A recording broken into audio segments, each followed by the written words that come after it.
Welcome to Akpokoko Fuel Station, where we don't just fuel your engine, we also boost your energy. That was Sharon's slogan. And no, she didn't just say it like it's normal. Before attending to any customer, Sharon recited it like a sacred motto, almost like she was starting a prayer session. At Akpokoko Fuel Station, Sharon was the main attraction. People didn't just queue for fuel, they queued for her. No, it's Sharon I want. I want Sharon. No, Sharon. Me, Sharon. You could hear them shouting like she was giving out free fuel. But here is the twist nobody understood. If you bought fuel from Sharon, you always ended up back at least twice a day. Now, you might think people were complaining, but no, not a single soul dared to say anything. And why would they? Sharon was beautiful, cheerful, and somehow had this magical way of making your day feel better. Even if your tank was almost empty, her boss loved her. Sharon, how do you do it? Your impact on my business is overwhelming, her oga said one morning. Sharon just chuckled, brushing her hair behind her ear. Oga, na God o. And honestly, it did feel like God himself was behind her magic. But let's continue. Before we move on, hit that subscribe button if you haven't already. We bring you juicy, emotional, and thrilling Africa folktales every week. You don't want to miss that. Back to Sharon. She continued playing her little game. She was so perfect at her job. Nobody suspected a thing. Customers came, engines got filled, and the money flowed in like a river during the raining season. But here is the secret Sharon kept close to her heart. She wasn't exactly feeling fuel, just air, small fuel, collect money, smile. That was Sharon's magic trick. And here is the part people underestimated. Beauty is powerful. Nobody ever thought a stunning woman with a smile that could make Lagos traffic disappear would be playing people like this until one day. It was a Monday morning, the sun was angry hot, and traffic was already stressing out everyone. Sharon was leaning against the pump, scrolling through TikTok like a normal Gen Z queen. Sipping on the coconut water, everything seemed normal. But then came Mr. Obi. Now, Mr. Obi wasn't the regular type. He was tall, suspicious, and had this aura that screamed, I know your secret. He rolled down his car window, giving Sharon a side eye like a hawk spotting a mouse in the market. Good morning, Sharon, he said, calm but sharp. Fill it up. Sharon's smile didn't falter, but inside she felt a twitch. Something about Obi was different. He wasn't here for her charm, he was here for the truth. And this, viewer, is where our story begins. Because when Obi's engine left Sharon's pump that morning, something happened that nobody expected. Something that would shake Akpokoko Fuel Station to its core. But we will get to that in a moment. First, comment below. Have you ever met someone who seems perfect but hides a crazy secret?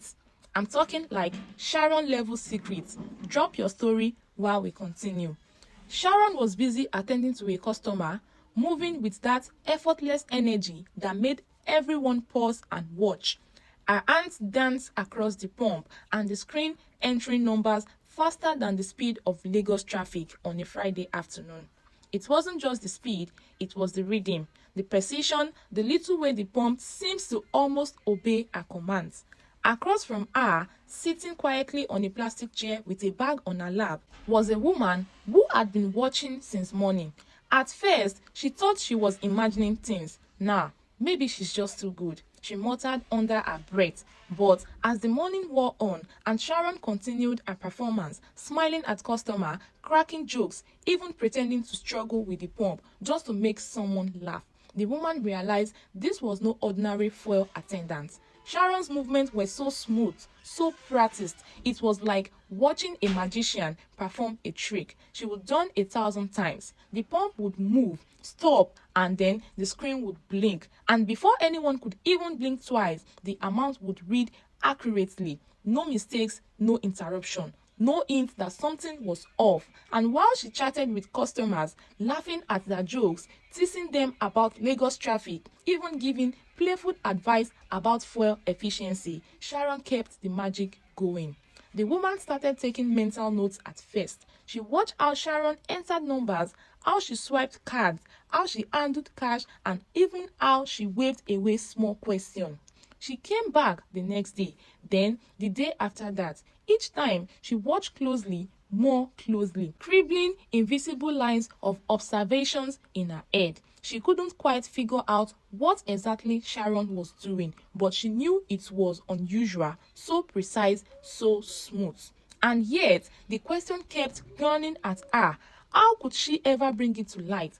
How could she confront Sharon when it was technically none of her business? Could she really expose someone who's so perfect at being perfect? She wrestled with the thought, pacing her mind as Sharon went about her work, laughing, joking, making everyone feel at home at the pump. But as the sun rose higher that afternoon, something changed. It was almost as if her silent prayers, the one she hadn't even spoken aloud, had been answered. A car screeched around the corner, the driver shouting in alarm, and Sharon looked up for just a moment. That's all it took. Something was about to happen, something that would give the woman a chance, and maybe, just maybe, the truth behind Sharon's magic would finally start to unravel. Dorcas, a sharp university student with that Gen Z intuition, Madam I too know, I must know, drove into Akpokoko fuel station that afternoon like a detective on a mission. Her eyes were sharp, scanning every movement Sharon made. She didn't let Sharon's friendly jokes, playful smiles, or perfectly timed banter distract her. No, sir. Dorcas was on a mission. As Sharon pumped fuel into Dorcas' car, something caught her attention. The numbers on the pump had stopped midway, blinking as if it was taking a nap. "Excuse me," Dorcas said, her voice steady but commanding. "Why is your pump stopping halfway through?" Sharon smiled, the kind smile that made people think, she's just friendly, don't worry. "Oh, maybe the meter is just low today." She replied smoothly, her words flowing like she had rehearsed them 1,000 times.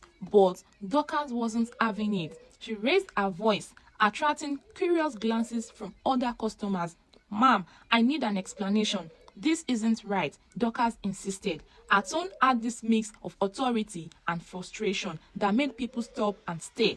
A small crowd began to gather, whispers floating in the air like the scent of jollof rice at a roadside joint.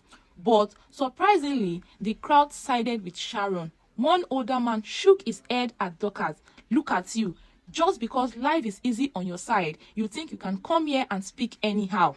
Let the woman do her job." Another customer nodded vigorously, muttering, "Some people just like to cause wahala for no reason." Dorcas' heart sank a little, but she still didn't give up. She tried to press her case, pointing out the numbers, asking for proof, but every argument seemed to evaporated into the busy station. Sharon, meanwhile, continued her act flawlessly. Her smile never faltered, her jokes were timed perfectly, and she handled every new customer with practiced ease. She moved with a rhythm so natural it was hypnotic. By the time Dorcas realized it, Sharon had already attended to 2 more cars, collected money, and made the customers laugh, leaving them completely oblivious to the drama that had unfolded. Frustrated but not defeated, Dorcas finally stepped back. As she climbed into her car, she gave Sharon a pointed look. "I will be back for you," she said, her voice calm but serious. "And don't think I'm bluffing." Sharon watched her drive off, unbothered. Leaning casually on the pump, she muttered to herself, a playful smirk on her face. "If you think survival is easy, come be in my shoes. Then you will understand I need to be smart. Unless you can prove it, the world will just be against you." Dear Kiki besties, thank you for watching. Please let us know where you are watching from in the comment section below. And don't forget to hit that subscribe button, share this story, and like. For more interesting African folktale story, Kiki is here for you. Thanks for watching. Bye.